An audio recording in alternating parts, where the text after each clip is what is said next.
Time मैं उपस्थित हूँ मटियाला विधानसभा में। हमारे साथ जो है यहाँ पर निर्दलीय कैंडिडेट है जो लगातार इंडिया ही नहीं इंडिया के बाहर भी जाके पढ़ चुके हैं, जापान से पढ़ाई कर चुके हैं, दिल्ली यूनिवर्सिटी में प्रोफेसर है, इंटरनेशनल जानकारी भी है, इंडियन जानकारी भी है, किस तरीके से वार्डों का विकास किया जाता है, कौन सा फंड कब रिलीज होता है, किस तरीके से काम करवाना है, सभी चीज़ की जानकारी रखते हैं। इन्होंने देखा कि जो आम आदमी पार्टी है या बीजेपी है या कांग्रेस है, इन सब चीजों से लोग परेशान है। ये खुद खड़े नहीं हुए, इनके पीछे जो आप लोग देख रहे हैं, इन लोगों ने इनको खड़ा किया है कि भाई हम लोग परेशान हैं यहाँ की राजनीति से, सब बोलते कुछ है करते कुछ है, जमीनी पे कुछ और होता है। उनसे ही जानते हैं क्या मुद्दा है आपका और क्यों इलेक्शन लड़ना चाहते हैं, क्या उद्देश्य? देखिए, उद्देश्य सीधा है कि दिल्ली की पब्लिक जो है वो बहुत ही आशा से आम आदमी पार्टी को लाई थी। जब अन्ना आंदोलन शुरू हुआ था तो जितने भी गरीब गुरबा, बाहरी प्रवासी, सब ने बिना कुछ सोचे समझे आम आदमी पार्टी को मदद किया। आज के डेट में 10-11 सालों के बाद आप देख सकते हैं कि आम आदमी पार्टी, कांग्रेस और बीजेपी ये तीनों आपस में संगठन बना चुके हैं और जनता को रोड पे छोड़ दिया। उनके लिए किसी भी तरीके का मदद आप देख सकते हैं किसी भी चीज में नहीं है। आप जाएं राशन कार्ड बनवाने जाएं, चाहे वृद्धा पेंशन बनवा लेने जाएं, आपको पहले तो मिलेगा नहीं, अगर मिलता भी है तो उसमें कमीशन चाहिए। तो ये कमीशन खोर सरकार हो गई है। हमारे पर्सनली मटियाला विधानसभा में अगर आप देखेंगे, इस मटियाला विधानसभा में पानी की समस्या ज्यों की त्यों है, सीवर की समस्या ज्यों की त्यों है। रोड आप चले जाएं, किसी भी सेवक पार्क में चले जाएं, सैनिक विहार में चले जाएं, आप किसी भी जगह जाएं तो रोड टूटे पड़े हैं। अभी अभी हमारे पत्रकार जी जो हैं ये अभी आए हैं, जो 15 मिनट का रास्ता है वो 2 घंटे में ये ट्रेवल करके आए हैं। तो ये आपको बताता है कि दिल्ली की जनता कितनी त्रस्त है। रही बात आगे की, देखें तो यमुना की बात ये करते थे, यमुना की क्या हाल है और क्या स्थिति है वो आपके सामने है। पॉल्यूशन की क्या स्थिति है वो आपके सामने है। आप देखिए, पॉल्यूशन में लोग सुबह उठते हैं और उसके बाद पूरे के पूरे स्वच्छ हवा क्या लेंगे, वो सीधा स्मोक लेते हैं। आपकी कभी ग्रैब 4 लगाते हो, कभी ग्रैब 3 लगाते हो, तो जनता कैसे रहेगी? आपने तो बोला था कि मैं इसको सिंगापुर बनाऊंगा। ये सिंगापुर क्या, ये किसी भी तरीके से अर्थ पे रहने लायक नहीं छोड़ा है आपने। और आपको कुछ नहीं चाहिए, आप कभी रेवड़ी के नाम पे देते हैं, और ये काम बीजेपी भी करती है। बीजेपी भी उसी इलाके में और उसी रास्ते पर जा रही है।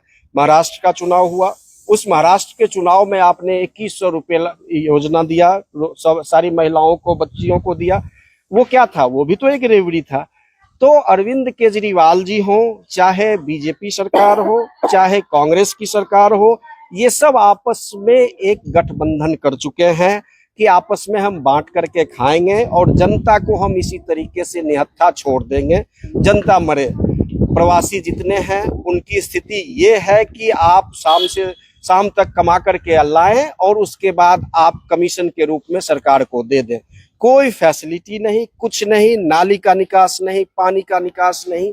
और आप अपने हिसाब में ये सोचते रहते हैं कि भारत देश में एक मॉडल सरकार दिल्ली में है। ये मॉडल की सरकार नहीं है, ये एक तरीके का करप्शन की सरकार है। दारू की स्थिति क्या थी, जिसमें हमारे पूर्व माननीय मुख्यमंत्री जी जेल होकर के आए हैं। आपके जो मटियाला में अभी बीजेपी कैंडिडेट नहीं दी है, लेकिन जो कांग्रेस की कैंडिडेट हैं वो कहाँ थे पहले, आपको मालूम है।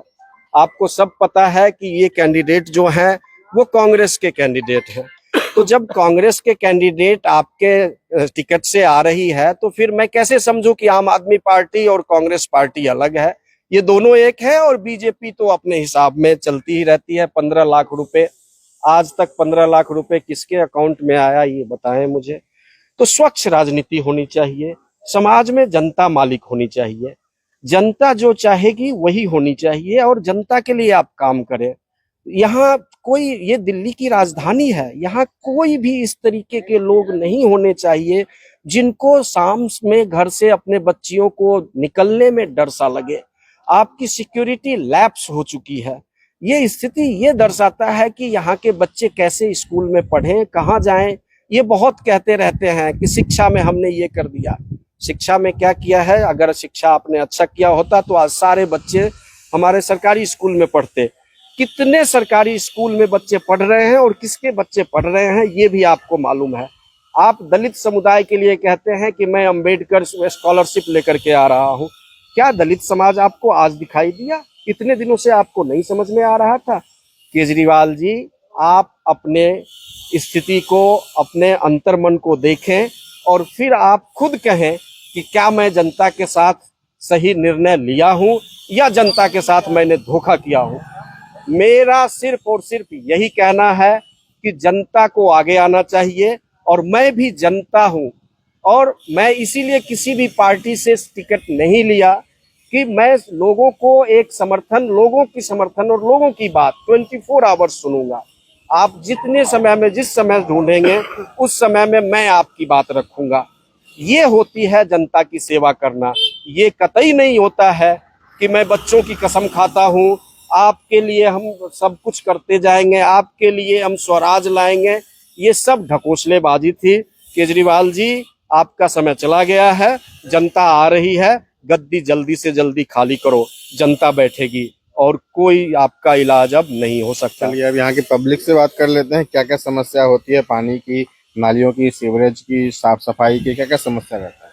ये डॉक्टर प्रभात यादव जी एक पढ़े लिखे स्वच्छ छवि के इंसान हैं हमारे लोगों के बीच में। ये बहुत ही जुझारू और सही बोलने वाले आदमी हैं, कभी भी झूठ बात नहीं बोलते हैं और इनका संपर्क नौजवान बुजुर्गों सबके साथ बहुत ही अच्छी है।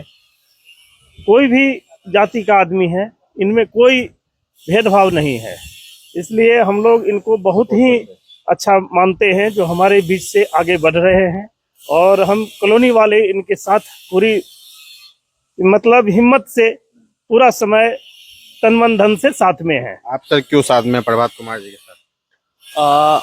मैं प्रभात जी के सामने इनके साथ इसलिए हूँ कि मुझे लगता है कि अब फिर से एक बार दोबारा परिवर्तन का समय है और परिवर्तन लाने के लिए डॉक्टर प्रभात यादव जैसे इंसान का होना बहुत ज़रूरी है।